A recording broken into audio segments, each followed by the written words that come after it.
home when I was 3, and he didn't leave much for Ma and me, just an old guitar and an empty bottle of booze. Now I don't blame him 'cause he run and hid, but the meanest thing that he ever did was before he left, he went and called me Sue.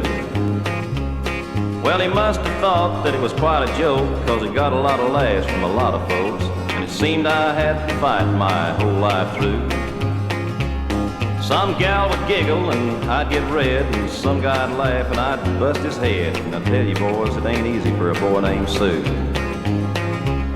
Well, I grew up quick and I grew up mean. My faith's got hard and my wits got keen, and I roamed from town to town to hide my shame.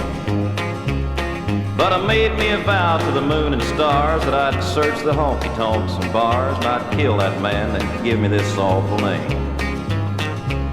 Well, it was Gatlinburg in mid-July, and I just hit town and my throat was dry, so I thought I'd stop and have myself a boot. At an old saloon on a street of mud, and a table-dealing stud was a dirty, mangy dog that named me Sue. Well, I knew that snake was my own sweet dad from a worn-out picture that my mother had had. And I knew that scar on his cheek and his evil eye. He was big and bent and gray and old, and I looked at him and my blood ran cold, and I said, "My name is Sue, how do you do? And now you're gonna die." Well, I hit him right between the eyes, and he went down, but to my surprise, he came up with a knife and he cut off a piece of my ear. Well, I busted a chair right across his teeth, and we crashed through the wall and into the street, kicking and gouging in the mud and the blood and the beer. Well, I'll tell you, I fought tougher men, but I can't really remember when, 'cause he kicked like a mule and he bit like a crocodile. Well, I heard him laugh and I heard him cussing. He went for his gun and I pulled mine first, and he stood there looking at me and I saw him smile.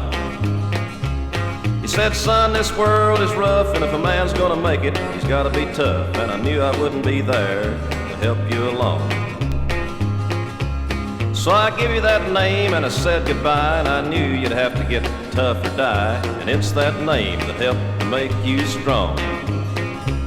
He said, "Now you just fought one hell of a fight. I know you hate me and you've got the right to kill me now, and I wouldn't blame you if you do. But you ought to thank me before I die for the gravel in your guts and the spit in your eye, 'cause I'm the son of a gun that named you Sue." Well, what could I do? What could I do? I got all choked up and I threw down my gun. I called him a paw and he called me a son, and I came away with a different point of view. And I think about him now and then, every time I try and every time I win. If I ever have a son, I'm gonna call him Clyde or George. George, Harold, Ronnie, Ray, Beep, Hal.